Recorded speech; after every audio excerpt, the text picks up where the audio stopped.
we recording? I want golf clubs. I want diamonds. I want a pony so I can ride it twice, get bored, and sell it to make glue.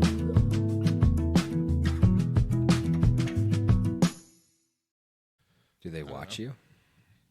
Yeah, they're kind of creepy. Do they watch you when you sleep? Do they know if I you've hope been not. bad or good? For goodness sake. That's the song. That is the song. Welcome to Eggs, Rice, and the Christmas episode. It's the Christmas Santa's special. Ho, ho, ho. The The Christmas special. Special. And if you think we don't deserve a special because it's only our 6th episode, you're wrong. Yeah, and that's why we're doing Bean Boozled today. Bean Boozled, baby. Bean Boozled, dude. I'm not ready.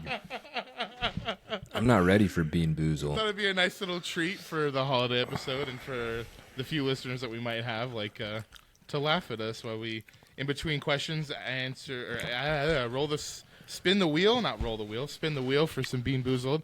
If you haven't seen this before, it's the whole thing where you get one that it could be either or, like the good one or the bad one, and it's gonna be fun. Yeah, they've got new flavors too. Burnt rubber and wet dog. So. Oh yeah, you're right. They are new. Oh man, that'll be fun. All right. Yeah, that'll be fun. It's I was looking at the ingredients, side tangent, but since I deal with cookies now, I have to look at.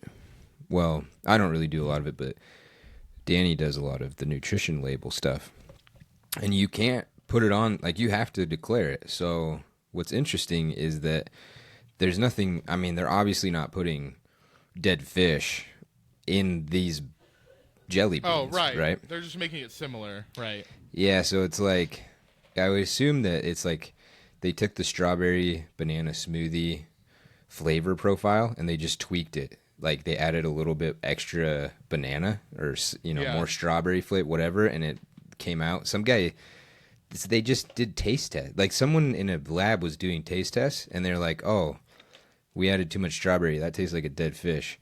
And then Jelly Belly was like, oh, let's make a game out of that. That sounds fun. So is that really the history of that? I'm just guessing because there's nothing from an ingredient standpoint that would make it taste that way other than they just added too much extract on some, like, pomegranate. And it makes it like really bitter and like you associate bitterness with this thing. Okay. Yeah, whatever, so like it's the pomegranate flavor, but we added too much pomegranate so it tastes like I don't know, it doesn't taste right. It tastes like an old bandage. So that's the flavor. I don't know. Well, I'm it's kind of interesting. Excited to get into those. That'll be really interesting because I haven't done. I think I did the other one, which was like the Harry Potter themed one, but it was the same thing. I think Jelly Belly also owned it. Excuse me. And I haven't done that since like, I don't know, like before high school maybe. It's been a long time. Hopefully they've gotten better, like taste better, not worse. I don't know. I saw a clip of some people eating them. It didn't look fun. Oh no. We'll see though. We'll see. Maybe you get lucky and you get all the good ones. I think there's a couple that aren't even like that bad. Like toothpaste is like, it's just mint, right? Like that's not going to be like bad. Yeah, that's not bad. I mean, I don't really love mint, but yeah, I'll eat toothpaste. If I have to. I'll choose it over barf. I don't like mint, but I like to eat toothpaste. Is that weird? Sounds like a therapy question. Doesn't answer. Dude. What are we talking about today? All right, so this is gonna be a fun little episode. We're gonna run into some consumerism. We're gonna talk about some Christmas vibes. We're gonna talk about maybe we can do, because this will be before the New Year. Maybe we can do a little. I don't know if you want to do. I don't really do the whole like set new. What's the word? Every New Year people resolutions. Do. Yeah, I don't really do the resolution thing. Not that I hate on it. I just don't. I don't know that it works for me. Yeah. Like I don't know. Yeah. I don't know that it works for me either. It doesn't work for most people, I don't think. Yeah, I think the average one is you give up within like a day or a week or something. I think there's like a statistic on it. I don't know. That'd be an interesting research project. I also think statistics like that are kind of funny because I've never been asked the question, how quickly have I given up on that? Where are they getting this data from? Is it like 1,000 people? Like, who's volunteering this information? Have you ever done that? It sounds like it's mostly anecdotal, you know? Like, it's just asking people, like, how long did you last? Like, oh, I don't know, 3 weeks? Like, oh, most people last 3 weeks. Like, well, it's no hard data, really, but... Oh, man. Unless you're Michael Scott, you know, first day, New Year's Day, boom, blood everywhere. Boom, blood everywhere. That's awesome, dude. I love that quote. Every time I think about floss, that comes into my head. Just like, boom, blood everywhere. Or bam, blood everywhere. Bam, blood everywhere. All right, how much longer you got on the rice and eggs? Oh, man. You're good if you want to keep eating it. I just don't know. I don't want to, like, force you to not eat it at the same time. Also, don't starve. Don't huff it down. Just or shovel it into my mouth. Why don't you talk about New Zealand for a second? Just chipmunk it into your cheeks. Oh yeah, so back from New Zealand. Feels good to be back. I know we did that like pre-recorded episode. You kind of threw up, which was great. A little. I can't breathe. You've got the COVID. Watch out, you've got the COVID. I got the, as my friend said, I got the kiwi flu. Wait, can you say that? Well, you call them pecan. So many emotions in such a like short amount of time. Man. I don't even know how you describe that sound you were making, like that. I don't even know what that. I was just chewing, man. But like, how would you describe that if you wrote it with letters, like SLPR, FSLPR? Like, I don't know what that sound is. That's more like a slurp noise. That wasn't like if you're doing soup. You're doing like a gooky. You're like, I mean, it's like lapping. You're lapping it up. That's like lapping feels like it makes sense, like a dog does. Like, that's what it feels like. It makes sense. You just lapping up a bowl of rice. Oh man, rice and egg. Do it without the egg. Okay. New Zealand was great. It was a good time. Yeah, we went and visited both islands. Fun fact, I've told this to a few people. A lot of people don't know New Zealand is more than one island. They just think it's just like one, like kind of like California. I said that weird. California. Yeah. Kind of like Cali is. It's just like a big strip. I think people don't realize there's a break in the middle.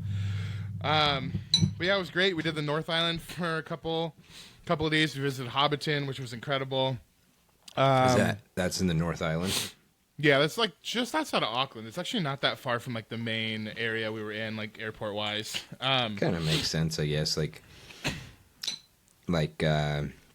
Sean Astin wants to go home for the holidays, and then he's got to fly back out. He's like, I don't want to drive 2 hours to get back to Hobbiton, so yeah, much they easier. just build it real close. So what else did we do there? Did we do the glowworms, where you go inside like a cave with the water and you can see all these tiny little worms that glow? And it's not like, I thought it was going to be like glow, like it's radiating, like the red behind me is glowing. I didn't think it was going to be that literal, but it was more like looking up at like the stars in the sky. But you had to be really quiet in like this little boat that goes on the river, and in the cave. And there were maybe like a group of 10 or 12, and one of them's the guide, and the guide's like in his 20s, and he's the front of the boat, and we're going and quiet. You can't take photos or videos because you can't disturb them and mess up their habitat. So we're going through, and everyone's looking up, and all of a sudden you hear, dang, and you just like, everyone's like, starts laughing, and you're like, what is that? And it's the sound of a water bottle, like one of those big Stanley cups hitting the metal boat. So everyone laughs, and then the guide goes, he's like, it's all right. I can't do a New Zealand accent, but he's like, it's all right. And then another minute goes by, it's quiet, and then dang, you just hear it bang again, and it's just like, oh my God. And the guide just goes, everyone's kind of quieter this time, and the guide goes, maybe hold on to the water bottle? All like passive aggressive, but it was really like, nice. It was perfect. It was like Jungle Cruise, but in New Zealand. Yeah, much more milder. But yeah, it was good. Then we went to the South Island. Obviously, we hit up tons of waterfalls. We visited the waterfall from the movie Without a Paddle, which is incredible. The one with Matthew Lillard, Seth Green, Dax Shepard, where they go over. Yeah. We visited that. I'll send you the actual side by side. It's pretty cool because it's a pretty great waterfall, especially when it's raining. Lots of other waterfalls, lots of great hikes, lighthouses, different things. Obviously, the big other thing we did in the South Island was we went and saw the great white sharks, and we went cage diving. Yeah. It was incredible and very, very different. I am terrified of heights. I hate it. Sorry. Getting a full array of ASMR in here. Sorry. Giving it a scratch, dude. We did the shark stuff, which was incredible. Again, I'm terrified of heights. We did hot air ballooning a few years back, and it was scary, but also like really calm because there's no turbulence like on an airplane. It's really calm the whole time. You don't go out if it's windy. But I still don't love heights. But I got in that tank, didn't even think about it. Like ventilator, did all this stuff. It was great. Sarah had a little rough go. She was mostly good, but I think a lot of the stimuli just really got to her because it wasn't like the sharks, but it was like never been in a wetsuit before. You have to wear these weighted anchor things on you. You have the ventilator you're going to use. You have a mask. You have a full wetsuit covering your head. The water's freezing, coldest water we've ever been in, and you're in a cage with a bunch of other people. So it's like it's a lot. And then if you're not near the exit ladder, which she wasn't, you can't just like climb up and like kind of reset. You have to like get their attention, get them out of the way. So it was a lot. But we did it. It was a great time. It's funny how many people I tell that we did that to, and they look at me like, I wouldn't do that. Or I'm like, it was so much fun. They're like, doesn't sound fun, which I get it. But they're very calm. They're just swimming around. Keep your arms in like they tell you to, and that's it. You're just watching a live killer white shark. No, they're not killers. I mean, they are killers, but not in the sense that I think media portrays them. Yeah. But yeah, I mean, we did a lot of stuff. And my thing that I've been doing is I try to get a jersey, like a men's jersey from every country for the men's soccer team. I have like Canada, Iceland. I have like Mexico. I have all these ones. And I was like, I couldn't find theirs. So I was like, what's a bigger sport here? Because clearly it's not big enough. And I was like, oh yeah, they have the All Blacks, which is their rugby team. So I got their rugby jersey and I was like, sweet. Nice. If I need to get the soccer one in the future, I will. But it's sick. I love it. Good time. Do recommend. Milford Sound was the other big thing, which is like the fjord you go through. Incredible visuals. Good time. Nicest people. Truly the nicest people. Nicer than Canada. Yeah, Canada's polite, but they can be like just as mean as Americans, I feel like. And French people and et cetera, et cetera. But I feel like New Zealanders are just really chill. And they all have like an identical sense of humor. They're all willing to have like a shot be taken at them. And they're all taking shots and they don't care. And I think it's like, I don't know, it's kind of refreshing because I feel like people get offended a lot nowadays in various ways. And it's not like, sometimes rightfully so. And I'm not like being on that side of thinking of like, oh, people get offended. But I'm just saying like, it's true. Like, I feel like comedy is in a weird spot. I don't know, but if you're honest and real, I feel like, and your joke is genuine, and you're not trying to hurt somebody, you can shoot your shot anytime. But yeah, it's a good trip. The flight was terrible. Hate those long flights. 13 hours. Was it direct? LAX from here to Auckland and then back.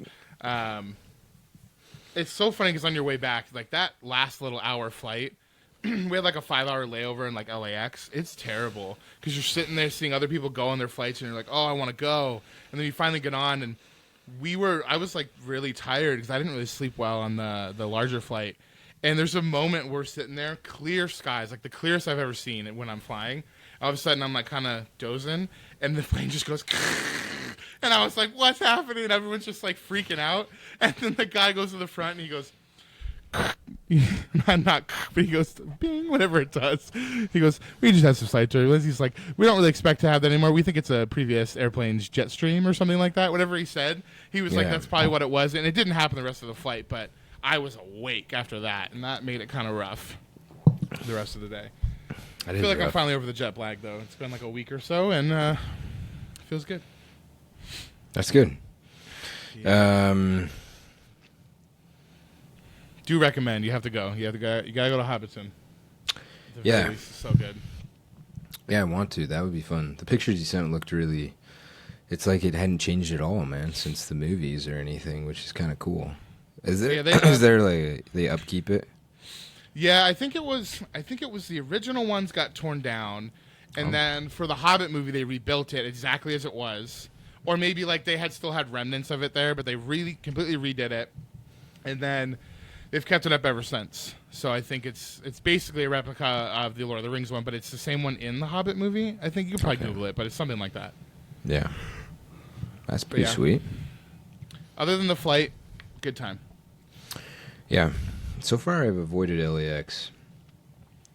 It's I haven't like gone sometimes I west, don't but- hate it. Like sometimes it's been fine, but this time it wasn't my favorite airport. Especially like when we were in the Auckland airport isn't like the best airport, but their smaller one when we had to fly between the North and South Island.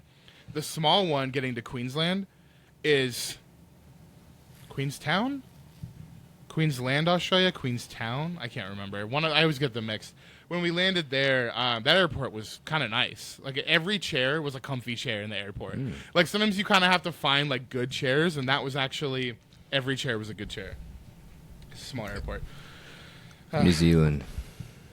They just know how to do it right. Yeah. All the small.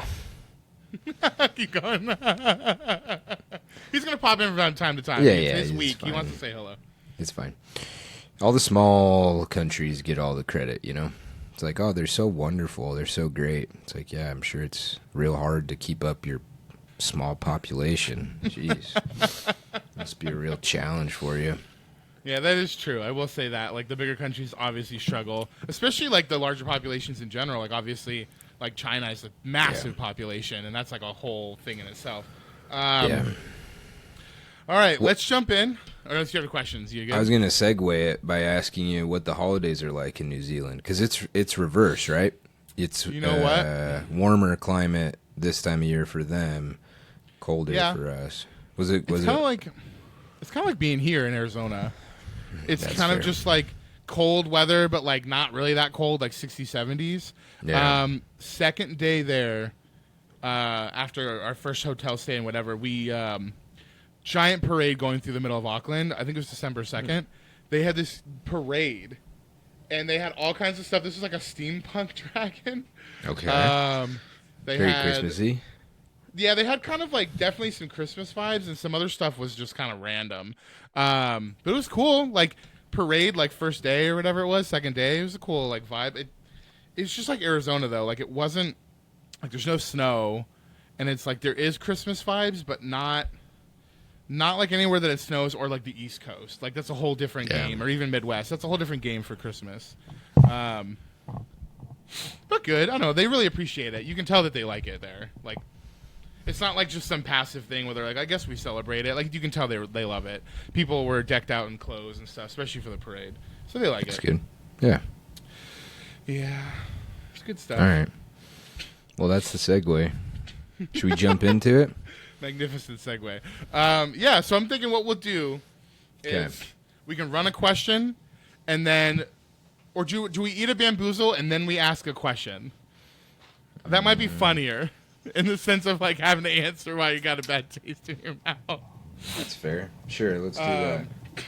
All right, let's do some ASMR on this box. Hold on. Oh, yeah.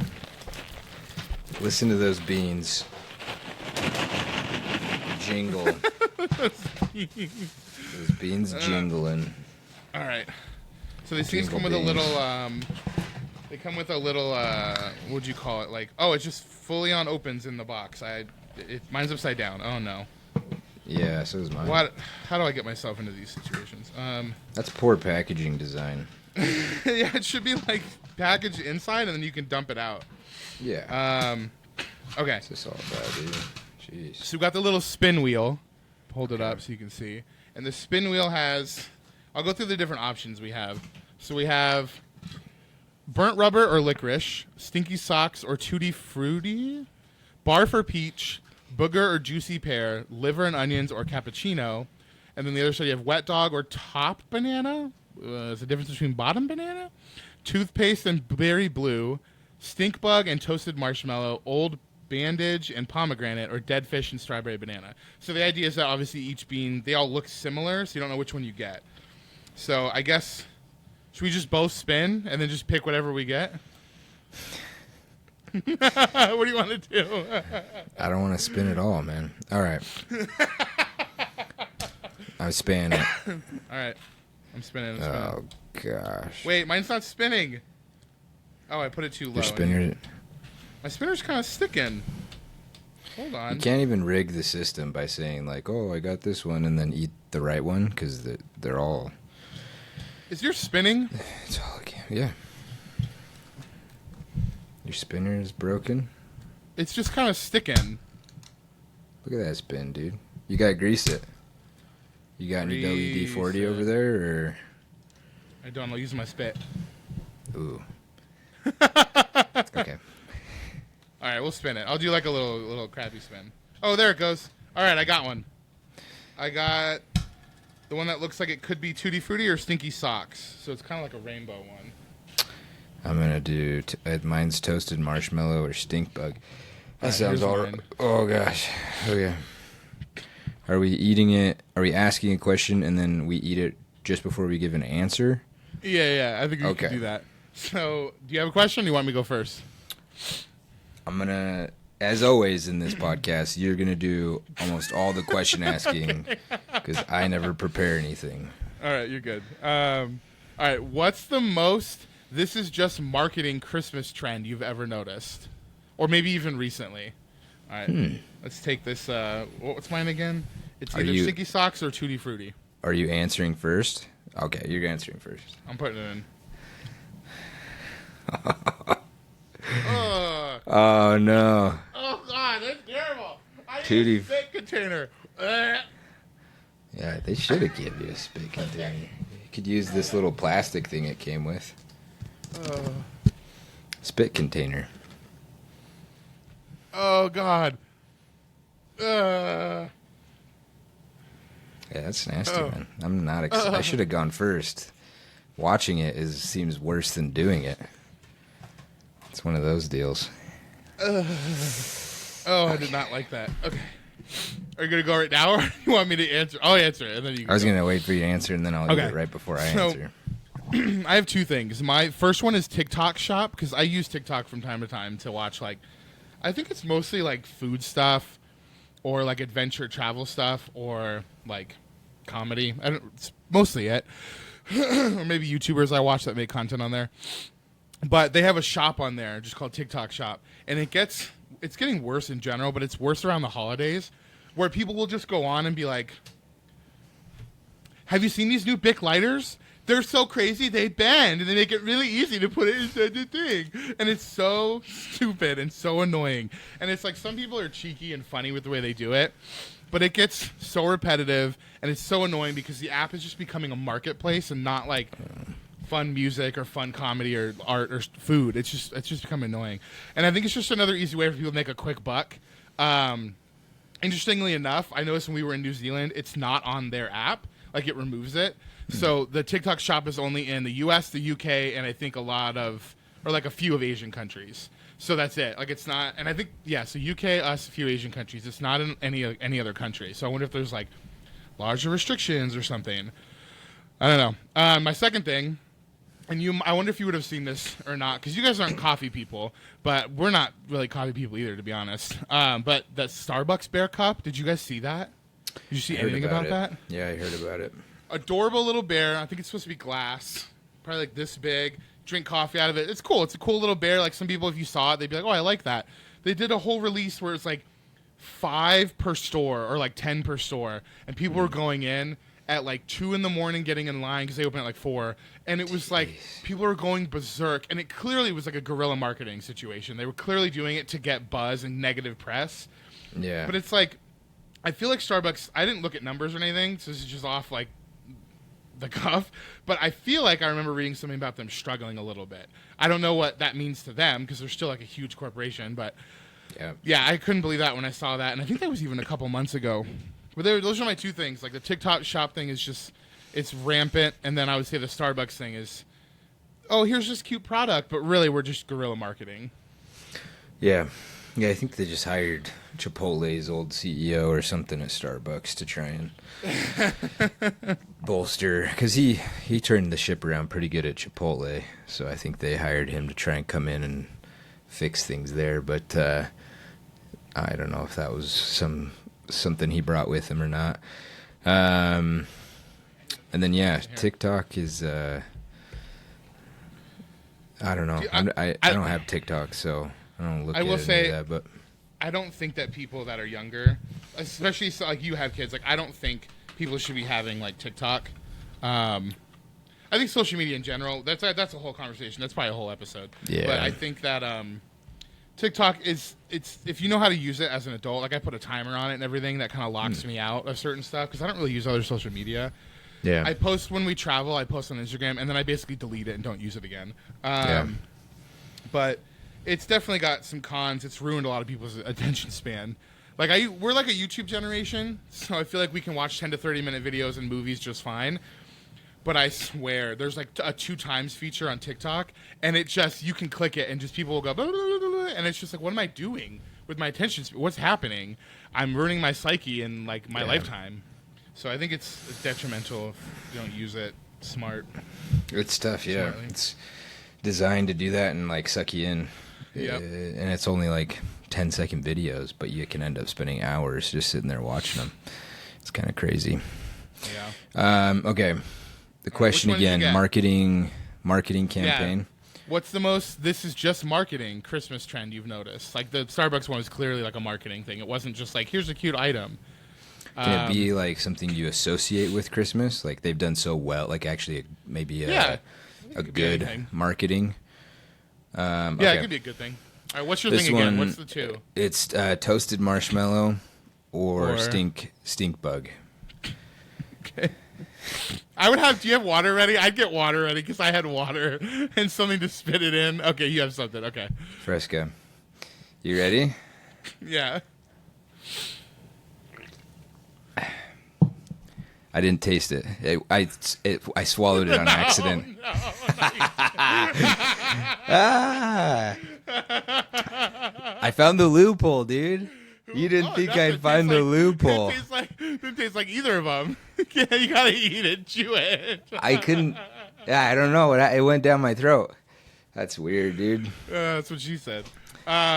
Whoa, dude. Now I have to put the explicit rating on this podcast. Oh my gosh. Nah, that's ambiguous. Oh yeah, because we don't have it on any other one, so we say stop. Okay. Well, next time. I'll do it next time. You didn't actually swallow it, did you? Yeah, I just You swallowed did. it like You a didn't pill. even eat it. You gotta I did. If you make I me eat ate these it. by myself, I'll kill you. No, I ate it. I just swallowed it like a pill.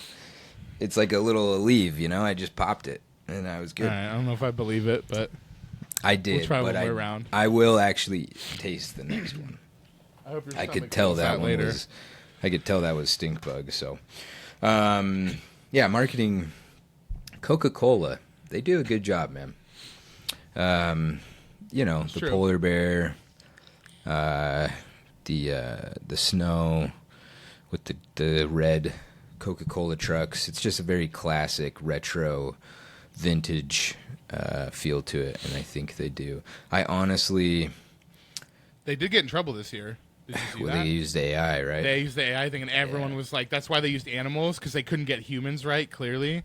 And that's why there's cute little animals in it. And it was like so obviously AI, and people got pretty mad. Yeah, it wasn't great. That wasn't their best, but it's just an iconic look, and it's so good that, I mean, I don't know. I don't really care one way. Pepsi, Coke, they're all great. They're fine, whatever. They taste so similar to me, but it's like this time of year I need a Coke, you know? Like I can't drink a Pepsi. I have to have a Coke for the holidays. People do associate it, especially with the red and white on the logo, or the red and silver or whatever. It's harshly, yeah. Pepsi loses out for sure on that for the holiday drink. They just don't stand a chance. Yeah. So Coke's a good one. They do a good job. All right, cool. Good call out. All right, and if you come up, I have other questions, but if you come up with anything, just let me know. Like if you think of something that you're like, ooh, we should branch on this. All right, next question.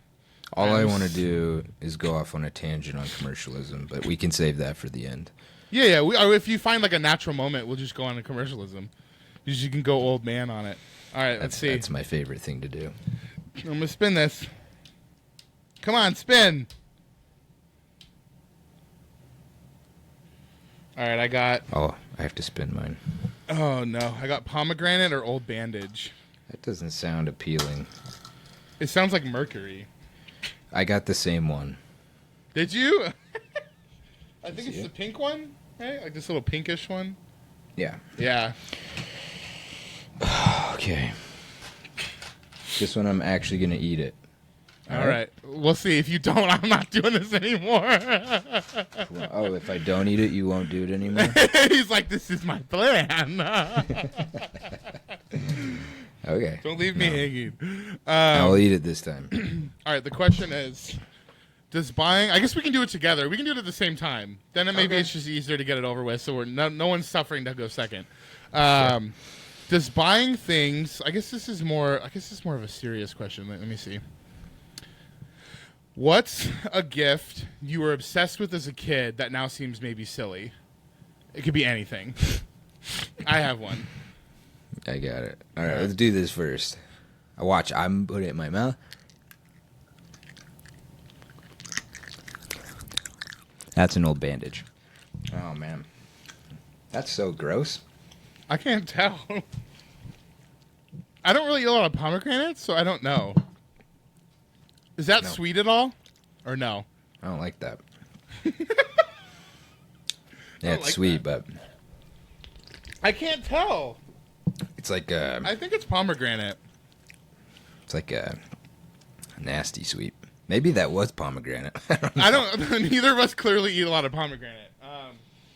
Actually, I actively avoid them because those are the ones that come with like the 100 seeds in them, right? You have to, like, that's what you eat. I don't like eating seeds like that. Nah. Me neither. Okay. I mean, not great, but it was better than the last one. All right, what's a gift you were obsessed with? Monkey bike. Oh my god, I remember that kid down the street from me had one of those little ones that you can like fold. Dude. Yeah, monkey bikes. God. And they had... I can't remember if there was other brands that made them, but there was one specific brand in it. You could get it in like red, blue, yellow. I think those are like the three colors. Yeah, the kid down the street had yellow. I remember that. Yeah.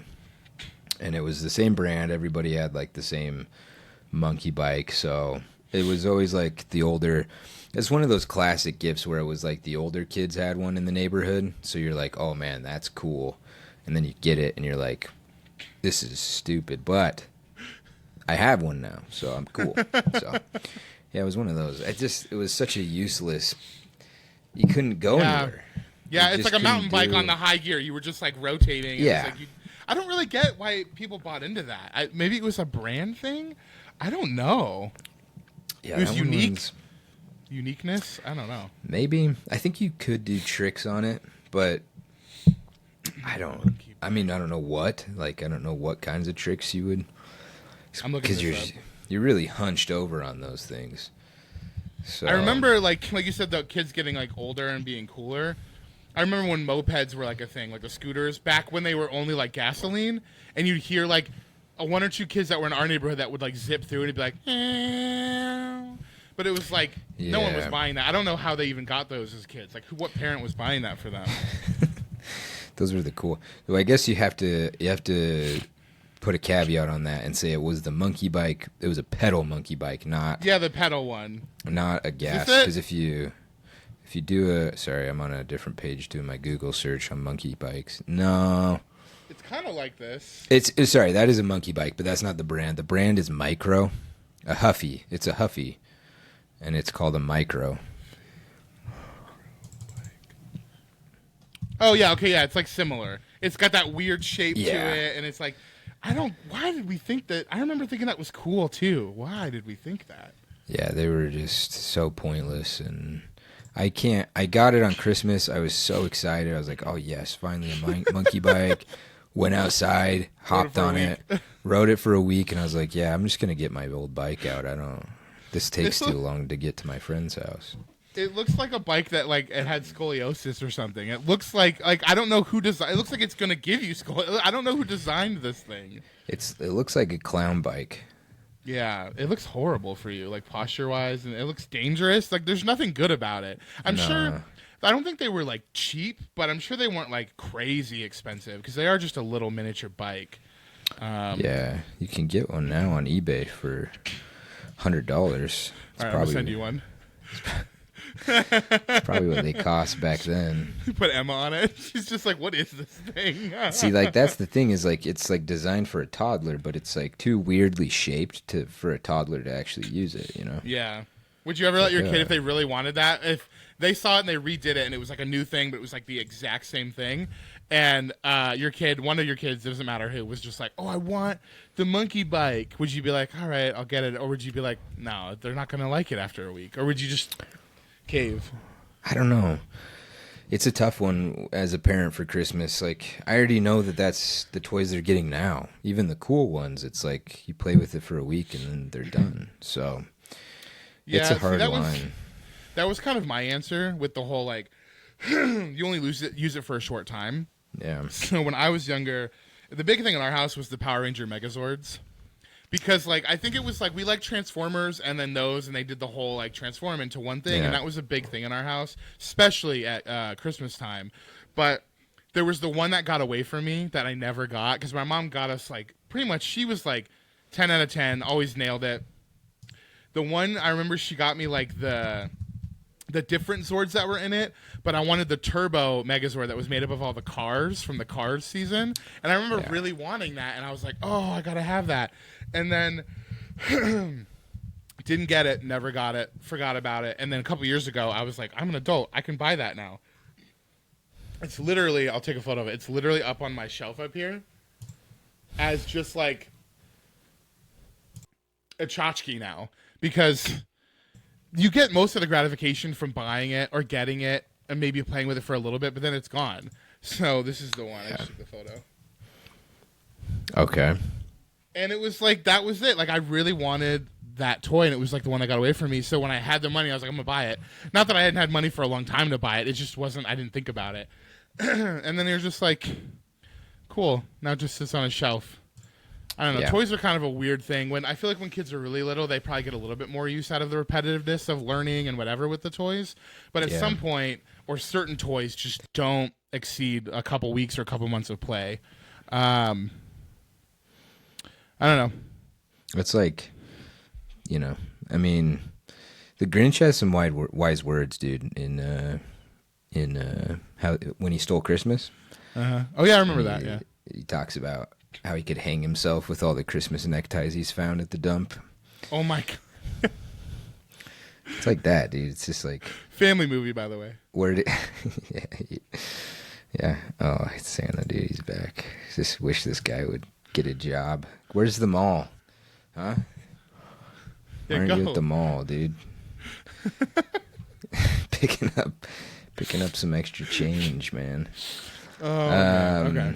Well, he talks about, what does he say? Oh, yeah, he says, you want to know what happens to all your gifts? They come to me in your garbage. Yeah. That's a great part, dude. It's too good. But that's, dude, I can't tell you how many toys I've thrown away because I just can't deal with it anymore. So. Yeah, I always want to get, like, when we go on a trip or if I see something, I'm like, oh, I want to get, like, your kids a gift or, like, a toy. And then same with Carlos, like, I'm always like, yeah, and then you guys are both just like, they have too many as it is. Many, yeah. And it's just like, so then my next thought is like, what's something else that like something like they would need or would be like a gift to like you guys rather than like, an individual kid. So like Carlos, I haven't given it to him, but I got from New Zealand, I got his newborn that they just had. They just had her Isla. I got her little socks, like little booty socks. I was like, these would be cute. And they're like New Zealand made. That's cute. Gift. It's a good gift. Yeah. Yeah, it's tough. They have too much, and you can't really donate it either. Like, I don't know if you've looked at any toy drives, but they only want, and I get it. It's not a judgment, but I can't give them away because all they want are new toys, right? They want them in a box, just purchased for this year. Sure, it's a safety and health thing, maybe. Yeah, it makes sense. Yeah. I get it. Or just the fact that they're so abundant now. Like, this isn't 1930 when it's like hard to get a toy, you know, or 1950 or whatever. Like it's just 1999 Turbo Man. Or 1999 Turbo Man. It's commercialism, right? We went through this phase of like industry and manufacturing, and now we can just, it's not really us anymore. China spits them out at such a rate that it's just, you know, you might as well like have two lines making the toys in China, and one is just like sending it to the U.S. and one is just diverting it straight into a landfill. And to a landfill, yeah. The plastic era, like terrible era. Like I get it at the time. It's like this is such a great idea, and then fast forward a few decades, we're like, this stuff's not going anywhere, and also now we're figuring out microplastics are like in our brains and stuff. It's like, oh, great. Also, they're in your scrotum. Yeah, that's right. They did say something like that. So I'm like maybe you'll give birth to like Plastic Man, like you'll have like a superhero kid. There's like some study that's like there's a whole credit card's worth of plastic in your scrotum. That's a lot of plastic, dude. I don't know. Yeah, that's. You know when they talk about balls, you can have some square balls, dude. I don't know. This conversation's gotten away from us. All right, maybe we should jump to the next thing. Let's roll a bean. Let's do a bean. From bad to worse, huh? I'm gonna puke if I eat too many of these. All right, we'll be fine. There's only like a few questions. Beans. All right. Okay. This one I don't mind as much. Is it the toothpaste one? I'm gonna eat my words, but it's licorice or burnt rubber. Oh no. I got juicy pear or booger. Oh, man. Honestly, it's better than barf. I don't know what barf tastes like, but I just watched my daughter throw up like a couple of days ago, and I really don't want to get barf, dude. Oh, no. Yeah, Sarah's not been feeling good either. She's got like a little bit of travel sickness. I'm shocked. This is like the first time she's gotten sick, and I haven't gotten sick. Don't know how. I've been slamming emergency, so maybe that's helping. Maybe. Yeah. Insane. All right, so you got the burnt rubber or what's the good one? Oh, licorice. Licorice isn't the best. And then I got booger or juicy pear. I happen to like black licorice, so I'm Oh, you good. do? Yeah. See, I don't hate it, but I don't really meet many people that like it. I'm okay with like regular licorice, it's fine. All right, let's see the question. Oh, first. Does buying things ever truly communicate love, or does it just symbolize it? This is a little more serious question. Wow. Does buying things ever truly communicate love, or does it just symbolize it? All right, here we go. Let's hope this is pear, not booger. Okay. No, that's burnt rubber. No, that's Goodness booger. gracious. Man, this is rigged, bro. Oh, gosh. He's spitting them out. I'm completing the mission. You ate the whole. You swallowed the first one. Yeah, but I ate the second one, and I ate that one. That one tastes like. It tastes like barbecue. That's got liquid smoke in it, bro. They didn't register that as an ingredient. That's probably what it is. That's probably what that is. That makes sense. Mine tastes like plastic. It doesn't taste like a booger. It tastes like plastic. That's gross. I mean, I've ate a few boogers in my time, so I know. That should be saltier. Is that your critique? Yeah, it should be saltier and should have a little bit more texture. Oh, that was gross. All right, that just tastes like plastic. Ugh. All right, Okay. All right. Does buying things ever truly communicate love, or does it just symbolize it? Let me jump on this one first, and then you can go. I think mine's really short. I think the right thing can communicate love, but I feel more things symbolize it on average, probably. If you get someone a gift that shows that you like see them and understand them and like who they are at their soul, then you're golden. So if you make someone feel seen, like, I guess it could be something that's just like useful, like someone that really wants, like, I don't know, let's say you've had like tools or something and you really need a new one of something because you really want to do these new projects. Someone gets that for you and you don't even have to tell them. That makes that you feel seen, you feel heard, because that means that they're listening to you when you talk. I think stuff like that does matter. I feel like it makes the connection stronger because you're like, oh, you do listen, or you do hear the small random little day-to-day things in the middle of June. Like I feel like there's stuff like that can, but I do feel like a large amount is just a symbolic, like, this is love, and it's just like you're saying it. Yeah. So it must be. Yeah.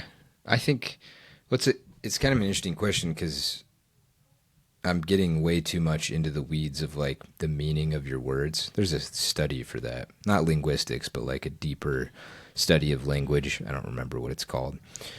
But like symbolism generally is a method of communication, right? Like symbols from... Are you thinking about semantics? No, just kidding. No.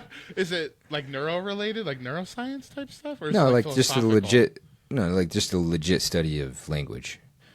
I guess Oh, okay, I got it. philosophical, but yeah, just like It's more than linguistics, is what you're saying. It's like yeah, more than linguistics is like the study of. I think it's the study of like Actual language as it languages. is. Yeah, like Yeah. the language of Spanish. Like I study Spanish and I study Finnish and like that's linguistics. Whereas like I'm talking about you speak English and you're studying the English, the roots. Like what is the root of the word or what is it? Yeah, I can't. I think it starts with an E. I don't know. Anyways, Anyways. my bad. Didn't mean to cut you off. Yeah. No, you're good. But symbols tend to communicate things, right? Like if you look back at like you can go back as far as like cave drawings, like those are symbols, but they were a method of communication to those people. So it's kind of an interesting question. Like, does it communicate love or does it symbolize love? It's to me, it's kind of like the same. But I agree with everything you said. I think it depends on what you're buying, the thought you put behind it. Like a lot of it is the intention as the giver. Right. But I think some of it, man, that really comes back at you. Oh, I almost just said, was it the egg and the rice? And I went, no, we're eating these jelly beans. That was burnt rubber. Liquid smoke's rough. Yeah, that's gross. It's also the receiver, right? Like, there's the 5 love languages. I put a little bit of stock into it. I don't think it's a perfect, like most things. You can't just sum it up like real nice and put a bow on it and say like it's pretty simple. Everyone just has one of these love languages, and you just got to do that. Is that the one where they talk about like it's like acts of service, like that type of yeah, thing? it's like acts of service, receiving gifts, quality time. Quality time. I don't remember what the other 2 are, but I feel like acts of service and quality time almost always come up. Like those are 2 of the big ones. that's what's tough too, right? Like you can have multiple. You could have Yeah. I don't know. My guess is it's pretty close, and it is what it is. But I think that's part of it too, right? Like I'm not necessarily a person that feels love if somebody gets me a gift. Like that's not necessarily my. I'd rather spend quality time or whatever, something else. But I get it. Like I'm not a good gift giver. I love giving gifts to people, like finding something I think is unique that they will like or use. But I don't really like. Giver, dude. I don't like getting gifts. Like it's not fun to me. Like, it's partially. It's like it's not that I don't appreciate when people give stuff. It's just part of me is like when I get it, if I don't feel like wholeheartedly I'm going to use it, I feel bad. Like I'm like, did you waste money? Did you feel like, or if they, or even worse, if they don't understand me and they get me something and they're like, you'll love this, and I'm like in my head, I'm like, I love and appreciate the effort, but I'm like, it kind of shows that you don't really know me like I thought you did, and it's like that kind of hurts me almost. So I'd rather just stick to the giving of it. So I get your mindset on that. I understand that. Yeah. I mean, for the record, you are a good gift giver, and well, thanks. So don't cut yourself short, but yeah, I think it depends on a lot of the intention of the giver, the thought they put behind it, but also the receiver. If that's how they feel love, then they'll probably feel something in the receiving of that gift. So yeah, even if you surprise question, someone, like if you surprise Danny like with a trip, like your kids are being watched, you guys are gonna go on a trip, and it's like it's not a specific place she would want to go, but it's just a trip that she wouldn't hate, she would like it. But also, like, maybe that's not her thing. It doesn't mean like the value that you put into it and the time is worthless, but it's like it's not quite connecting. It's like there's show of love, but it's not quite communicating. Like the cylinders aren't firing from both ends, so I feel like it's not. I don't know. Disingenuous sounds bad, but it's just not quite hitting the mark. I don't know. I get that, and it also again that goes back to the receiver a little bit too, in terms of like what leeway they might give, and just be like. Everyone wants to feel special, and that's totally fine and fair, but sometimes the fact that like you said, like somebody may miss the mark, but you as the receiver can still take the opportunity to say like, well, at least I didn't nail it. They don't know me that well, 100%. Whatever, but I can still like appreciate what they did, and they were still thinking about me. So it's like, yeah, actually, I don't care that it missed the mark or that they think they know me, but they don't. I can just... It's kind of back to one of our initial conversations of like, I can't control the elements outside of me, but I can control how I respond to that situation. And I choose to believe that they had the best intentions behind what they did, whatever it is. So. It's also looking at the gratitude, like not everything is going to be exactly what you want every time. Like, no one's inside the other person's mind. Like, you're never going to perfectly understand them every time. Yeah. And I think it comes with being grateful for what you do have. So if you have someone that does go to that extra mile to get that effort in and does do something like that, like, you can find a way to be grateful for it. Now, 10 times over, if they're doing it wrong or clearly it's like more selfish, that's a whole different conversation. Yeah. But you can find gratefulness in like that and not be upset. You can be like, oh, I wish it was this, but you know what? We're going to go do this cool thing. Like, whatever. Right. Like, you can't be upset too long. You can't let it get to you. Yeah. That's a good segue into my next question. So, based off the questions I have, I only have 2 more, so that's 2 more beans. That's Okay. it. Sweet. So, the segue is about gratitude. So, let's spin, and then I'll read the question. Okay, spinning. Come on, spinner. That sounds awful. All right, what'd you Cappuccino or liver and onions? Oh gosh. get? I got top banana or wet dog. I don't know what top banana means. I don't know what that means. Top banana. That's like when you get a bunch of bananas. Oh, You get a really bundle ripe? of bananas. Yeah, and then the best one of the bunch. Is that's that a the top thing? banana. I was like, you really actually had me. I was like, is that a thing people know? I am not aware of that. What does Google say? I think this is Top banana. It's probably like a dessert. I think this is top Oh. banana. It looks right. Oh. The quick Google search says that the top banana is the most important person in an organization or activity. I wouldn't eat that. I'm gonna be honest with you, dude. You're cannibalism? You're either gonna get a wet dog or cannibalism, and that doesn't sound appealing.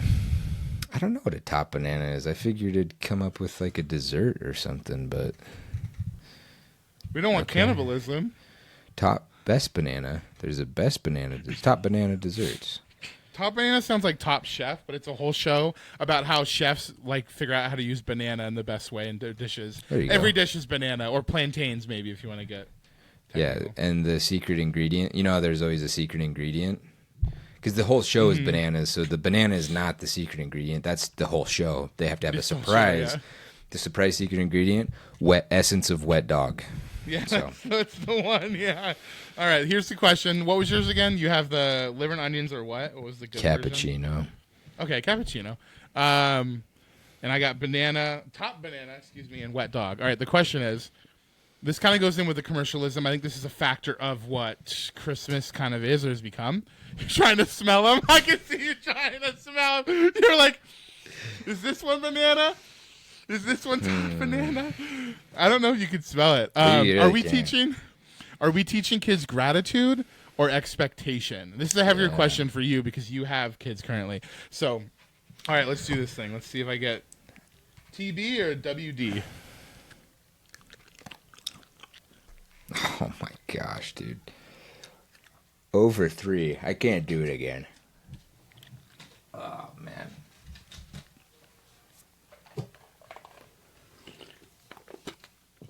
You bought a bad batch, dude. You bought the one that all of them are the wrong flavor. We haven't got a good one between us. It tastes like I'm eating bottom banana. It doesn't. That's got to be wet dog. It doesn't even taste like wet dog though. I don't. It doesn't taste like banana. Oh, gosh. These are nasty. I didn't think they'd be this bad. Well, folks at home that want to play along, Actually, you know what? Mine's leaning cappuccino a little bit. I'd say pass. It tastes like cappuccino? On the back end, there's a little bit of like coffee, like bitter coffee bean. It's like a little bit in the background. Okay. All right, we got one more. We got one more. You can make it. You can make it through the other one. But yeah, are we teaching kids gratitude or expectation? And this can funnel from the way that consumerism has kind of changed Christmas over time. Obviously, people celebrate Christmas in various different ways. Yeah. But yeah, what do My you- perspective is expectation. That's how it feels to me, right? That's what I see in my own kids a little bit. And it's disappointing. When I think that's part of my proclivity to be so. It's partly why The Grinch is probably my favorite Christmas movie. Part of it's Jim Carrey, and you just can't top that level of acting that he threw at that movie. But part of it is this. That scene comes to my mind so frequently of like, the avarice, I want a pony so I can ride it twice and sell it to the factory to make glue. It's just like, that's what it is. Fantastic. Like, that's what it's become. I've wanted to. I'm not a good woodworker. It's something I'm interested in, and I've done a few projects, but for years I've told Danny, like, hey, I don't want to buy the kids any gifts, and I don't want grandparents buying gifts for them. I want nobody to give gifts, but I'm going to build them each a wooden toy, right? Like I'll build one for each kid, and that will be Christmas. That is all that they will be getting. And you could Christmas. do like activities or something to be like your Christmas would be more of like what you're doing and hanging out, and maybe you're playing games or something. It's not just about like the gift, Yeah, or something even better, right? Say? Like let's go downtown and give a few goodie packages to homeless people. Just something else. Like I can't. It's hard. She's not on board. She's not on board. But. Is it like is her kind of perspective that it's hard to change what tradition kind of is? Is she like, oh, I'm worried that like they won't get the same Christmas and other people will have it maybe, or it won't be what we had, or something like that? I think she's more. First of all, I think if I actually did it and I did it soon enough, she probably actually would just go along. But it's the 22nd. You just committed, and I haven't made any wooden toys. So. You haven't made any toys. You're like, this is what I've made. It's like a nail and two pieces. Yeah. Look, together. he's gonna. It's a construction tool. He's got to hammer that nail in. That's the fun of it. Here's a shovel. Go dig a ditch. Like that's awesome. Yeah, I think that's part of it. The other part is not so much like other kids will get things and so it'll be sad. They'll be sad, or it's probably more just like like you said, the tradition of it. Like this is what it's a thing we do. It's almost like a goalpost. It's like an exciting thing. Like why are we going to scale it down? Presents, and we get to open them. We get to see their faces, and it is fun. Like I won't lie. Like definitely. Honestly, having kids, it's Christmas morning is better having kids than being a kid, right? And it's super fun to watch their face when they open stuff and they're excited. But I do, this year specifically, I've seen it probably more than other years with my kids of just, and they're getting older, so it's also hard to know that it's Christmas related and more just them growing in independence. Specifically my oldest, who's then teaching the other little ones that like, that's acceptable behavior, and it's not, right? Like, it's like, no, I'm not enjoying, like, I don't know how many times I've threatened this December to like, I'm not, you're getting nothing, and I'm, on top of that, I'm throwing away every other toy you have. Like, it's all gonna go away. Do you like that you can have that as like a tool in your belt? Because you're like, oh, I was wondering that because I feel like on the surface, it sounds good because it's an easy go-to. They understand it. You kind of get on the same page. Yeah. But ultimately, you walk away from that being like, why am I threatening to take away this fun? They also don't care. They don't care. They might be too young, to really... They don't even then, like, my oldest gets it, but she just, like, doesn't care. She's like, no, you're not. I'm like, she stands at you, she just stares, she's like, do something. Yeah, go ahead, throw it away. It's like, no, I'm not. You're I paid money for that. I know. She's like, here, throw it away. Like, you can just picture her and your other two just in a room together, and you're like, Dad said he was gonna get rid of all this stuff, and she's like, he ain't doing it. There's no way. Not doing it. He paid good money for that stuff. You think he's gonna just throw it away? No way.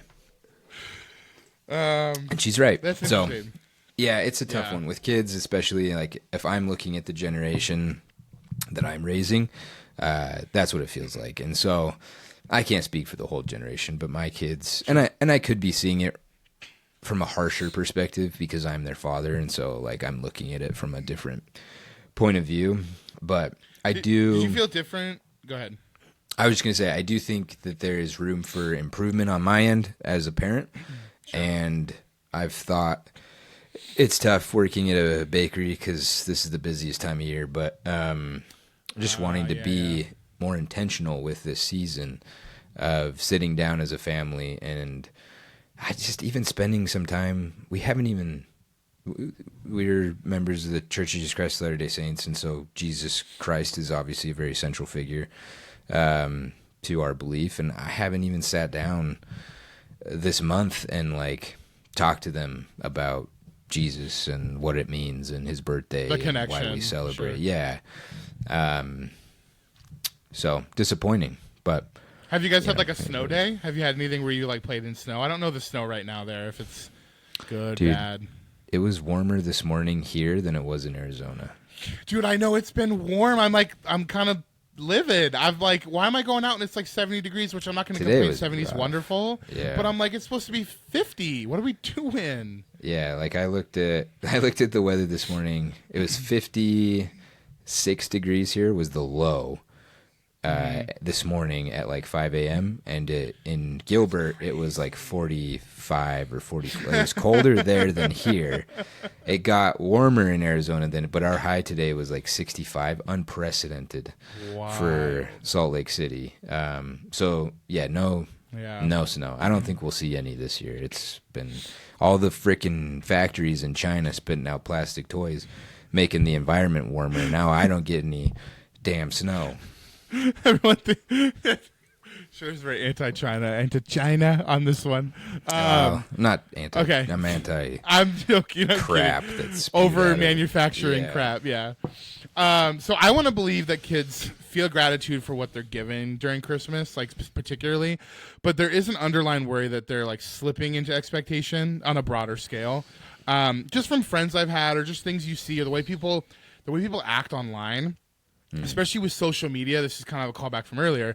Social media existing, I feel like you can compare people across the world now. Like I told you earlier, the kid down the street got the monkey bike. I was like, so cool. But he like let me ride it and I knew him and blah, blah, blah. But now you can like go online and see that 5 people got monkey bikes and you didn't or something. Like you can see it so much more enhanced. And I've seen little boys being upset about not getting like the newest game console or something. And I've seen... these are probably clips from like last year because Christmas obviously hasn't happened as of recording this, but people share from like the previous year. I saw a clip of a little girl getting upset about not receiving like a Gucci branded clothing or bag or something. And this girl was like 5 years old and she was like, why is it? And it was genuine. Like she was upset. And I was like, why does she even know what Gucci is? Yeah. I was like, what are we doing? Why should a kid ever care about a brand name? These are kids that... You're supposed to wear graphic tees and look dorky and like just wear stuff that's comfortable, healthy for you to wear, and like fun and maybe express your personality. Not supposed to be buying the stuff that like your mom or dad buys. I was like, what is this? And it's because they can see stuff online and they can learn stuff, or maybe their parent teaches them. I don't know. That could be unique to the parent. Yeah. But they should have a grasp of what a high-end brand is. Like, no kid should know what Gucci is. That's insane to me. No, I agree. And you kind of brought that up, and I wonder too if like I wonder if there's like a threshold we're approaching where people in general just kind of are finally over kind of low end quality garbage, you know, like I kind of are get we that. ever gonna get sick of it, right? Like it's just there's so like I think it kind of goes along with your saying, just in the sense that like people, the expectation is rising because it's so available, right? It's like, well, it's easy to get, so I should have it, right? Like, there's no reason I shouldn't have that thing because it's so easy for me to acquire or my parents to get for me, right? Like, there's just an abundance of it. So just give it to me. Like, it should be fine. Especially But online shopping. Like that. Yeah, that's that's even more. You can just get it. You don't have to like go find it at some unique store across the city. Yeah. That was like the best part of growing up, man. Going to Toys R Us and just like having to walk around, just be like, oh. The last time I went sick, to a dude. Toys R Us, I was like, it had to be like 2013 or 14. I went in looking for a kendama. I don't know if you know what that is. It's like the ball with the T shape, and it's like the ball goes on top, and there's a string, and it's kind of like a yo-yo. It's like a Japanese style yo-yo. Yeah. And I loved it. I got really into them when I was working at the GoDaddy company for a while. I remember there was a guy who had tons of them, and it got me really into it, and it was really fun. And I went in because it said online that they would have them. So I went in looking for one that like it like lit up, and it had like a blue ball and a green like T shape, and it was like it was so cool. And I was like, it was dead in there, and that was the last time I went in. And then like a year later or so, they started filing and everything, and I was like, Yeah. wow, that's the last time I went in. It's weird. Yeah. That's also cheap, more or less. Yeah, garbage. and that's- but I don't know. It's There's like, something about it. I got more joy out of that though than I Yeah. would like a Gucci T-shirt or something. Yeah. So it's weird because like good, I get yeah. it. Some of that's I- the experience of shopping, like just being. Yeah, there it's and part of looking like at the it. energy of what you're doing. But you're not wrong. I remember looking at a Power Ranger toy sometime the last couple of years and just looking at the plastic. I know it's owned by a different company than owned it before, but they used to use like die-cast metals and like whatever, and it was well made. And then I saw this one, and it looked like it was made out of cheap plastic molds, and like the eyes weren't even like if they had red eyes in the show, like it wouldn't even have those. It would just be like yellow, and then it would, like you would see the cutout for the eyes, but they didn't have the sticker or they didn't paint it. And I'm like, it's so lazy and cheap that it's like I kind of get not getting my kid that, but there's got to be a middle ground from like Balenciaga to cheap toy that's like gonna trash. Like there's got to be a middle thing, and maybe that's experiences. Like even if it's Yeah. like we get like some wiffle ball stuff, so we can go play wiffle ball, and like that's an experience, and it's also kind of a toy. I don't know. There's Yeah, got to be it's- something. That's a good one. I was also thinking like an actual like taking them somewhere, going somewhere. I think a Yeah. lot of people will try that, and then you just get, at least from from a from a dad's perspective, you just end up paying for a vacation and then a bunch of toys because it's like we did the hey that was Christmas, guys. Like we went on the vacation. Everyone's like, dude, They're like, no toys. like, oh, okay. Guess I gotta buy toys now. But yeah, somewhere in that ballpark, it feels like there's got to be something better than what we're doing right now. Toys? No, I get it. You're right. That's so funny that you say that. I can picture that happening. Like, we did this cool thing. This was like the day, and then they're like, "So when do we do gifts?" And you're like, "No, this is like replacing that." And they didn't grasp didn't it. get because, it. Yeah, because of commercial or friends or just society or like tradition. Like it's hard to change stuff like that when it's like on It a is. grand scale and no one else is changing it. Yep. Okay. Last question. One more bean. You could do it. Do one more bean. We have one more bean. Last bean. This one. We'll get the good one. Or we can even do this. You can pick one you haven't done if you don't want to spin it, and just pick one you haven't done. Okay, So you but can do the mint can't- one. No. You can do that, but you can't pick toothpaste. Okay. Oh no. Did you do strawberry banana smoothie or dead fish? Did you get that one? Oh, no, I didn't do I that. have that one. Oh no. I'll do it with you because that's what I got. One of us is gonna get strawberry, and one of us is not. Hopefully. Which one is this? It's kind of. Is it Yeah, this one? They all look so similar. It looks like this one. Like it's kind of pinky, like peach colored Yeah. with red dots. Yeah, I think that's No, the wait, one. that might be the peach. Wait, that might be peach barf. Ugh, I don't want barf. Peach Hold is more translucent. Is it? Oh, Yeah. it's got like almost like a skin tone. Like Yeah. The smoothie one has a skin tone. Okay. Then I think I It's have dead fish. human flesh or Wait, that's one of them? yeah. Oh, I was like, oh yeah, that's right. All right, Pretty I sure guess it's let's this see. one. Pretty sure it's this one. Wait, you're holding one that's a lot more lighter than I'm holding. It's There's this one that has like nothing on it. It has like no red specks. Is that what you're holding? Look at it. Yeah, we're holding the same one. I think we're holding the same thing. you got like But it doesn't look like any of them. yours is like a what is that one, dude? I have some of those too. It doesn't look right. That It's like is. skin tone. There's no speckles on it. Or like they're very small speckles. Where did you buy these from? Is this from like some weird The Jelly Valley. black market, like Yeah. creepy pasta site you got these from? They like snuck a couple of human flavored jelly beans in here. Should we do that one? I I'm don't so know, man. confused. It doesn't look- Just do it. Just do the one that looks like skin. Okay. Just do the one that looks like skin. This is All the right, here's skin the one. question. Here's the question. When your kids look back what will they think? What will they think mattered most? When my kids look back, what will they think? As in, what? Yeah, like when you look back right now, what do you think mattered most about the holiday season? The way I'm you're curious, sniffing that, dude. Talking about flesh jelly beans, and you're just smelling it over there. I'm excited for this one. I hope it's flesh. We don't even know what the other option is. All right, let's just go. It's either flesh or it's turkey. I don't know. Okay, let's go. Both are rough.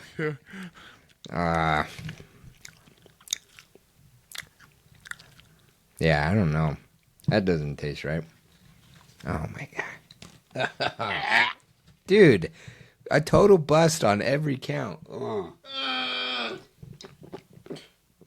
I'm pretty sure that's dead fish. Oh gosh. I'm crying. My That's so eyes are gross, tearing dude. up. Oh, my eyes are tearing up. Look at. Is there any of these that are good? I'm gonna try a toothpaste one. As soon as I let's get put one that of- one in my mouth, I can taste that it's berry. I got the berry one too. I wanted the toothpaste, but I got the berry one. Wow, dude. All right. At least that flavor's out of my mouth now. Oh, my eyes. Dude, my eyes teared up. Oh, my Yeah, that was gross. Dead fish. Could have been flesh. I don't know. Probably tastes dead similar. flesh. Yeah, dead flesh. All right, when is- your kids look back, what do you Is think they'll this say? Then? what I expect them to think of now? Is the current state, or what I want them to think of? Well, I'll give you what I think mattered most to me. Like something that really hits me in like the Christmas feels. Like it wasn't the gifts. Like gifts are fun, and it was It like your punches you right in anticipation. the Christmas feels. What did I say? I don't know. I just that sounded cool. Like, punches Okay, you yeah, right in the punches Christmas me right in the feels. Christmas.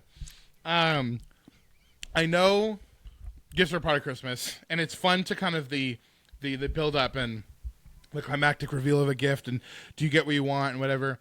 But honestly, the thing I remember the most was like the magic of waking up at 4 a.m. Like my mom or my sister, as she got older, had wrapped everything. My dad didn't really do any of it.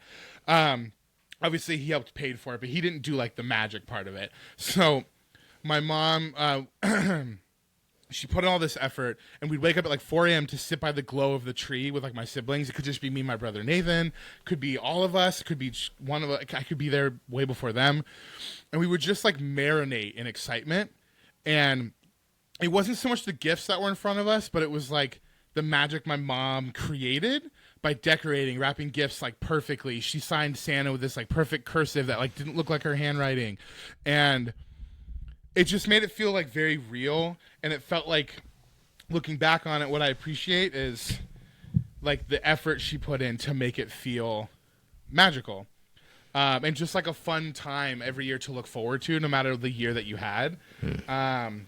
At the time, I didn't know that. At the time, it was just like, this is like, I'm in it, and this is exciting. And then looking back on it, like I always remember that, which is really weird because that's such a short amount of time compared to like the whole month, the week leading up to it, the time off of school, hanging out with friends and sharing gifts, the food, the snacks, the treats. Like, I feel like it's such a small moment, but I feel like for me it mattered a lot just because I can appreciate the effort she went into to kind of give us that gift, so to speak. And maybe that's why I try to take like gift giving so seriously, is because I learned from my mom that like it's the effort that you put in that matters to make it feel real for somebody. I feel like that's how Sarah is, like my wife. Like I feel like she's someone. I said this in I think in our wedding vows. I talked about her being like a magic in my life, and just like the effort she puts in to make things feel like they're real, like make magic feel like it's real. Like even with these trips like New Zealand, she just goes crazy planning, and she's so good at it, and she gets mad at me because she wants me to take on more of the weight of it, and I'm just so terrible at it. And I've gotten a little better, and I do a couple things, and I would love to be even better, so I should probably take a class. That's probably a thing. Class. Yeah, it probably is. Got it. Type A people out there teaching other people how to plan. But I think it's like the investment that people put in to make someone feel a certain way. So yeah, I'm curious either like your experience or like if you have something like that that stands out, or what you think maybe currently your kids will hold with them looking back. I know like they're obviously on the younger side, especially the two of them. Yeah, that's a but I don't good. know. Your input was interesting because it dealt with the gift element, but it's not necessarily the gift that you remember, but like you said, kind of the magic of the experience of that, which is an experience in its own right. It doesn't have to be the commercialism aspect of it and what gifts people got and all that. I can see that in my own, like as you were kind of talking through it, I was thinking about like what was memorable about Christmas growing up, and some of it was the gift and how dumb it was, like the monkey bike is a good example, but some of it was, and they're not even great gifts per se, but they open new doors and something. Like the best one I can think of is like it's kind of silly, but getting an Xbox 360 for Christmas and that opening the door to all the stuff that we did, Came after. you know, you and I and all of our friend groups that just formed a bond that I don't know that would have been quite the same without for all the ill that video games can cause and Sure. distractions. I think it did help us forge bonds as a friend. So so kind of an interesting, like, you know, that was a gateway into deeper friendship. This podcast wouldn't exist without those games. Yeah, thanks Xbox. Sponsored by Xbox. Sponsored by Xbox Live, gold membership. Yeah. Gold membership. That doesn't even, does that exist still? No, I think the only thing they have now is like Game Pass. Oh, okay. I don't think you even have to pay for Live if you just want the library, and which is I think a pretty good deal. But Yeah. I don't think those individual memberships exist anymore. No. But this podcast is sponsored by Gold Pass still. It doesn't exist, but we are sponsored by it. Yeah, back in like the year 2007, 8, 9, whatever. Like these people, if you use the code found on screen, and you can get a 3-month plan of gold membership. We'll put it in the show notes for those that Yeah. are just listening. It's gonna be an actual code in there. Just copy and paste from Google. I'm going to do it. Anyways, so yeah, so there's some of the things I think back on. I mean, and then as a parent, like what would I want my kids? I think they're kind of your general, the things you really want, you know, like, oh, they'll remember giving gifts and being charitable, and, you know, we did these different things and they became the best people on the face of the planet because of it. And it's not realistic, one, and two, I don't know if I should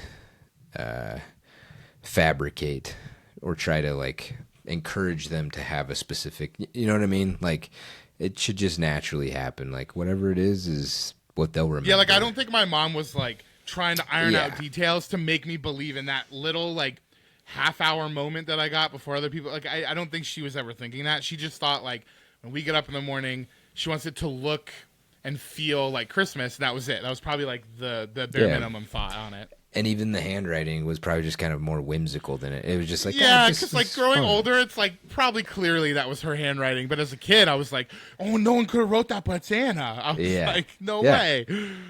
That's what you do. That's what Danny does that. So, but it's also kind of fun for you as the parent. It's like, oh, let's make it look like it's Santa because that's fun. It's like a haunted house. It's like why people put a haunted house on during Halloween. It's like fun Yeah. to create the Yeah. world, build the world. Yep. So no, I don't know. It's a tough one to say. I hope they do get aspects of the actual meaning of the holiday and they carry that with them. But actually, kind of excited to see what they come up with on their own. What is meaningful or memorable about the Christmases that we have as a family. So Yeah, they might come to you one day and just like suggest something, and then that could become something you do for 30 years. Like you never know what's Yeah. going to happen. yeah, I do have one last question that I thought of. Not super in depth. I don't think. It doesn't stem from the consumerism side. It kind of stems more just from like the parental side. I'm really curious because we were talking about this at work, and me and Sarah have had this discussion because she comes from a family that didn't traditionally do Christmas growing up. So. And they didn't do Halloween either, but like Halloween is like different. It's not like a whole month energy. It's a little different than doing Christmas, especially with like the religious connotations that can come with it. Like it's a different involvement. So we had this discussion of like, she does Christmas with me now. Her parents don't really do it, but like her sister, like we all do it together in my family. We do it with my family. But we had this discussion of like, would we do Christmas the way that like I would have been raised in it, which is like, typical like gifts, food, fun, games, Santa, the whole shebang. And she was like, I don't know if I want to like lie to my kid, so to speak. And she didn't mean it in a mean way. She just meant it like, does that feel like a conundrum for me? Because she didn't grow up in it. And I'm like, I get that. I kind of understand it. I think my rebuttal was, you're probably going to end up lying to your kid about a lot bigger things than that. Just because like you protect them from the world for a little bit. So I'm like, what's the harm in like creating like a little magic for a part of the year? So I think she probably, this is me theorizing because we haven't talked about it in a while, she might be less strict on it, and she might be more open to it, and not, or maybe just not care. But did you guys ever have that discussion of like, does it feel weird that like we're lying to them, or like, or just kind of, you just kind of did it, and before you knew it, Christmas was happening, and then you're rolling in it and you're just doing it? Or did you ever have that discussion of like, should we do this? I don't know. I've always wondered. Yeah, that's a good question. I don't know that we did, and probably because we both grew up with it. You did it. There's no reason to challenge it, right? Yeah, so I think that was part of it. We've never discussed it. I've internally thought about it myself from time to time of like, I don't know. Do you think it feels like lying? I think that's like a heavy way of saying it. Yeah, I don't necessarily get caught up in the lying component. I get more caught up in the belief component of like, sure. How is this any different than God, right? Like, or in anything you can't see. In something, that's a good way to say, in anything you can't see. And does me saying like, well, there is a Santa, and then one day they're gonna figure out there's not, how does that translate to them about God or Jesus Christ or any other thing that they? I've never thought about that. You know what I mean? Like, I don't want that to taint this other thing that's actually important, and that they may. You know what I'm saying? Like, they may conflate it and be like, "Whoa, Santa's not real." Running parallel. Yeah, and what else is one day real? One's going to diverge. Yeah, and all of a sudden it's not real. Yeah. You're like, they're going to question other things that you feel like are important for them to have as structure. I've never thought about that. So I think that's the conundrum in my head. It's not so much anymore. I think for one thing, they're just. There's a nice way to say this, but it's just not smart enough to do. I mean, they're naive. They're naive. Yeah, naive. That's a good way to say it. They're not dumb. They're just naive. There's a chance that I'm sure there's kids on the planet that have had those thoughts. My guess is it's certainly possible, but unlikely, right? Like that they're going to make a connection between the two. So for one thing, it's probably a problem. It's a mountain out of a molehill type scenario. But the other thought I had is like, well, I don't know. It's not quite the same, but like to me, this concept of like Santa Claus and that whole process of Christmas is like, it's going to sound stupid, but to me, it's like, I don't know. Like, do you believe in it or you don't? Like, you can believe in Santa. Like, it's fine. Like, Santa as the person? No, he doesn't. He didn't come down our chimney and leave the gifts. That was me and Mom, for sure. Mm-hmm. But like, the concept of Santa, like what does he stand for? That's something you can believe in. Or that's like, does he inspire? Yeah, what does he inspire for? Yeah, like what is it? What is he doing? What is that? What is that? The meaning behind what he's doing. It's giving gifts. It's spreading joy. It's those are things you can do. You can still believe in that stuff, even though I can't say for sure that there's not a guy in Finland just going around into people's. Hey, look. There's no Belschnickel. Whatever he wants to do on his own time, as long as he's not hurting anybody, if he's breaking into people's houses and leaving gifts, hey, man, I can't. That's Santa Claus. So somewhere in the world, there's a Santa. So stuff like that. Like, I just, it doesn't feel so much like lying as it does as like. I've never thought of it that way either. Like, she brought it up. I was like, I just seemed like it was. I don't know. Like I said, world building. It doesn't feel like I'm. Yeah. Because you're not asking me a question. I mean, I guess they're going to ask you if Santa's real at some point. I guess the idea, maybe they'll ask you that. But at front, you're just like, here's Christmas. This is what it is. Have you had somebody ask you that? Have you had Emma ask you that? She's gotten a little bit, like a little sus. Yeah. She's like, she's still on board, but it's like she's getting close to being like, know about this. But one of my favorite quotes that we just watched. We have like a list of Christmas movies we try to get through. We have like a B tier, A tier, S tier, like stuff we have to watch. And one of them in the middle there's the Polar Express, which I know is a mixed reviews because the animation's kind of wild, and there's like that really annoying kid who's like. It's a good dual. There's two movies that are both Christmas and Halloween movies. It's A Nightmare Before Christmas and Polar Express. So you can hit both. Dude, most intimidating Santa award. Tom Hanks' Santa and that is just like, it's just like so. It's just like, oh, you're kind of freaking me out. Yeah, it's uncanny, man. You're going right to the like, uncanny valley on that one. There's a whole elf. I don't know if you've ever seen this. When the elves are running outside of the train when they first arrive in the North Pole, there's an elf who doesn't move. He's just like gliding across. If you look for it or look up the YouTube video, you'll see it. It's crazy. But there's a quote I haven't seen that. I want to, though. I try to point it out to Sarah every year. I'm like, right there. And she's like, where? She never sees it. It's pretty funny. It's a running gag every year. But there's a quote in it where he says... He meets the unhoused guy, the homeless guy on the top of the train who's kind of like lingering, and he turns out to be this like angelic figure, also voiced by Tom Hanks. And he says something like to the boy, he says something like, "Seeing is believing," because he's like a skeptic. He's fronting as a skeptic for the bit, and then later Tom Hanks is the conductor, which is more of his main character. He says sometimes the realest things are the things we can't see. And I'm like, so it's weird because I can resonate with both of those. Yeah. I'm very like, I can be a realist in some aspects, and I'm like, I gotta wrap my head around it, and I'm not gonna like, if I disbelieve in something or I don't believe in something, I'm not gonna nail it as like impossible. But I will just be like agnostic about it, like I don't know, and that's fine. I'm happy to say that.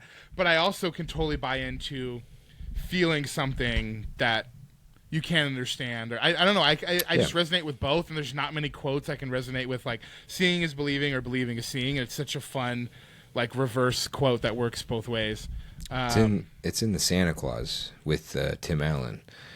They talk about it there too. Yeah, one of the elves says, I think she says, "Seeing isn't believing, believing is seeing." And is it Judy? Yeah, it's Judy that says it. Yeah, it's I Judy. think that's her name. Man, nailed it, dude.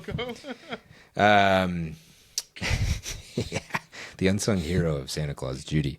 But yeah, believing is seeing. That one, we watched it the other day, and it kind of hit me differently. Of like, that kind of concept of like something happens in your life, and you could just chalk it up to coincidence, or you could say maybe that was God's hand in my life, right? I'm not saying one is better or worse than the other, but some of it's just choosing what believing is seeing, right? Like I choose to see it this way, and that's because I believe it's that, right? Like I think there's something to that. I think that's true for maybe not Santa Claus, but that kind of concept of Santa Claus and the other, if we wanted to separate the two from like the religious aspect of Christmas and Christ and Santa Claus and gift giving and still the generosity that exists in all of that without necessarily Jesus Christ.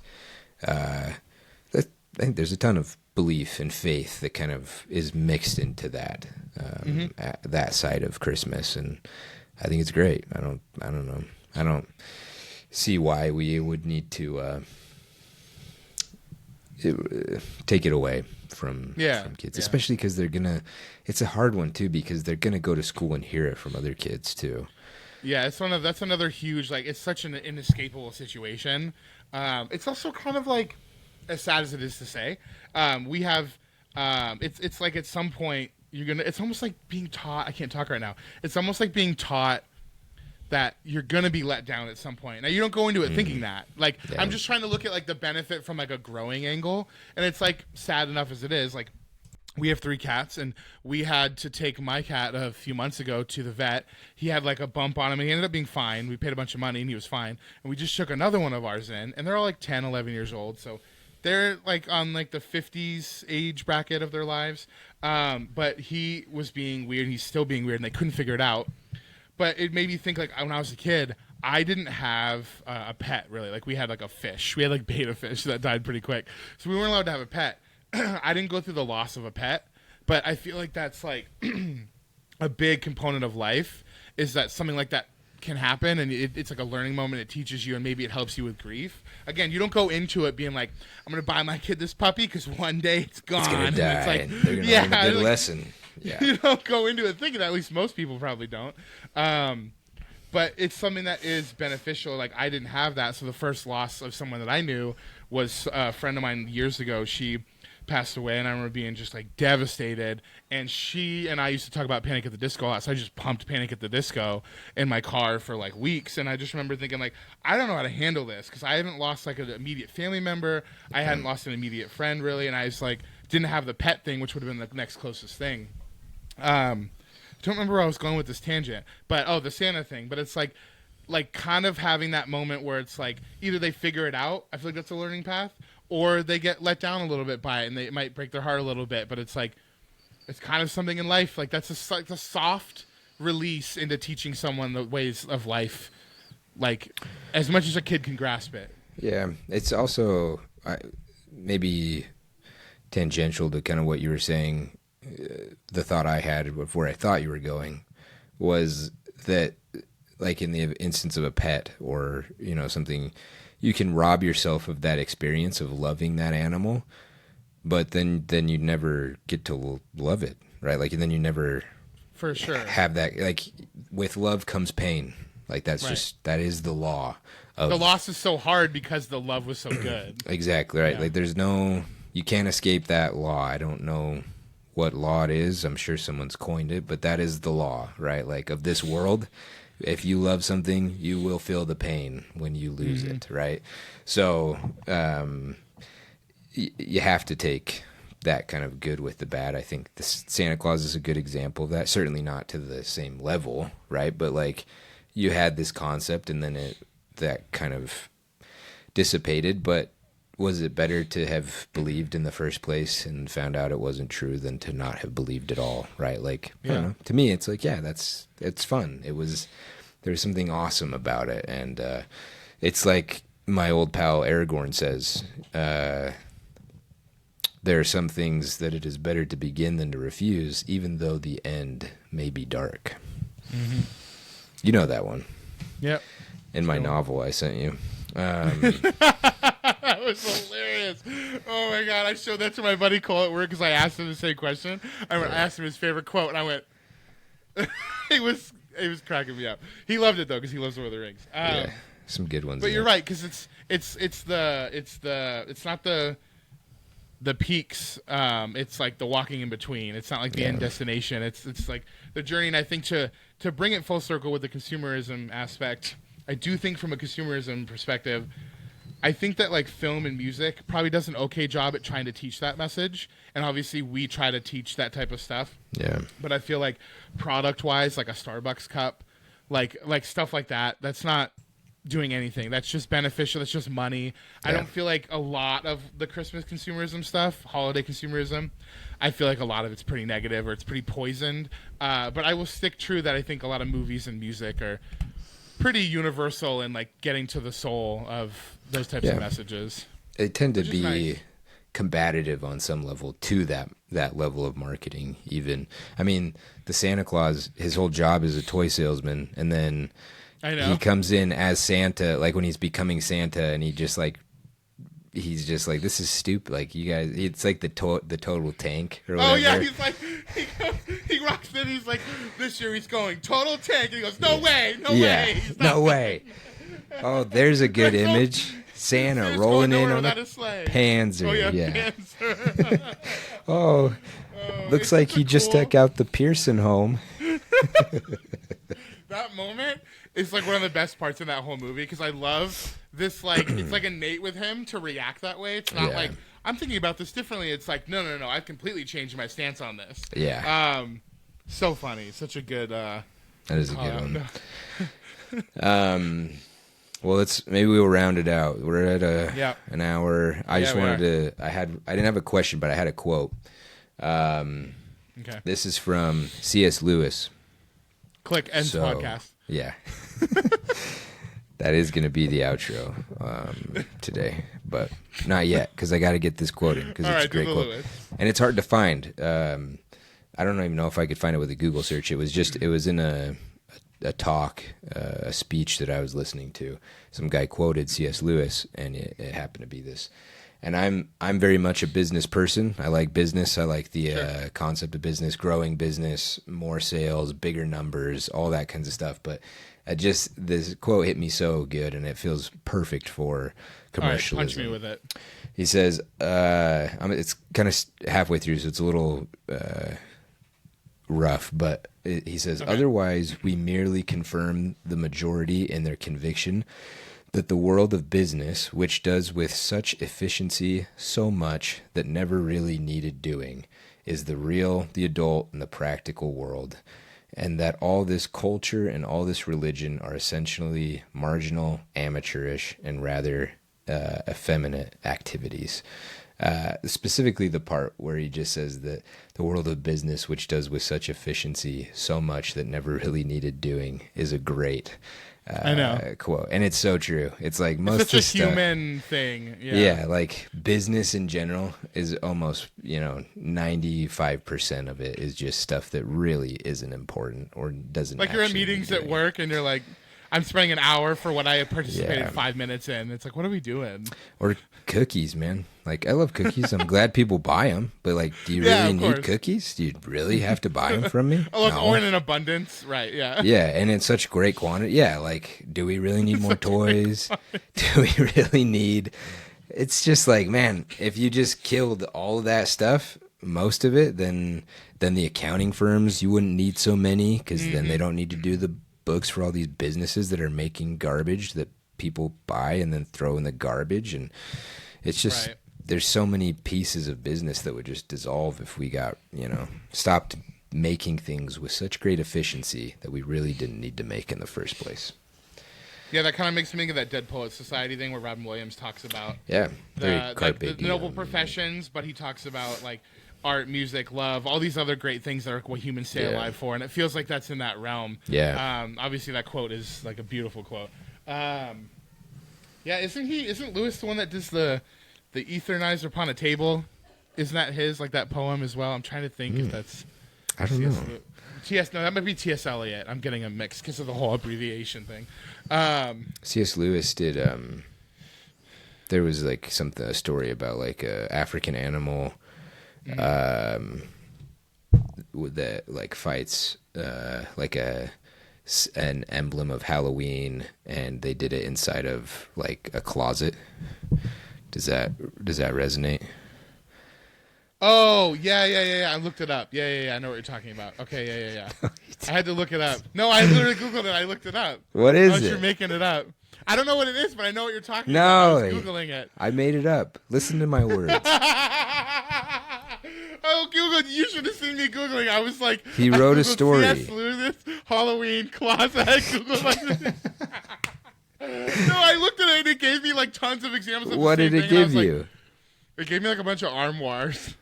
Well, yeah, like a wardrobe. Yeah, like a wardrobe, yeah. And like an emblem of Halloween, like a witch, and an African animal, like a lion. You ever heard of The Lion, the Witch, and the Wardrobe? Yeah. Yeah, man. That's what I'm talking about. My brain's really slow. I was like, I'm looking at you, and you said those exact words, and I'm like, yeah. And I looked up, why is there a bunch of armoires? And then you said that, and I was like, wardrobes, weird. Witches? Really? I'm so okay, look, it's holiday week. It's my brain's on slow processor. We just ate a bunch of nasty beans. Does Aslan ring a bell? Yeah. I can't believe they're rebooting that. I do love Greta Gerwig. That'll be interesting to see her. She's a good director. I had no clue that they were rebooting it. That's good. Yeah, they're rebooting it, and she's a good director, so we'll see. I don't know. That's a lot of movies to get through, unless it's a TV show. I can't remember how they're doing it. If they do all of them, yeah, it's like 7 books. That'd be quite an adventure. Might be more approachable as a TV show, like if they want to break it down. But yeah, I don't know. We digress. Should we outro? I've been working on a new one. No. I have. Do you want to hear it? Merry Christmas, Happy Holidays, Happy Hanukkah. That's already over. I don't know what else. Do you want to hear my new outro? Yeah, let's go. Okay, here it is. What is it? Don't you Are you do ready? it. Okay, No. here it is. I'm doing it right Wait. now.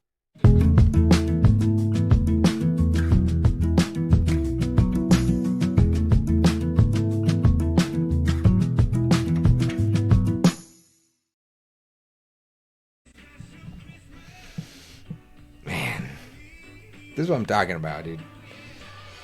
It's kicking back, little chow, watching Santa do the big number.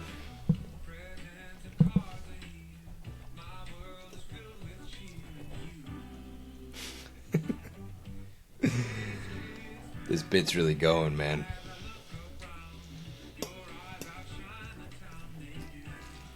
I don't like this one. I don't like this song.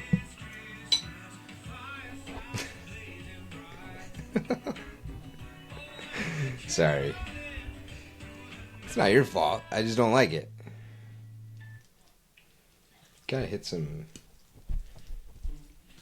Some people like President's Day. Other people like their birthday. Me, I'm a Christmas man. And I'll tell you why. It's the most wonderful time of the year.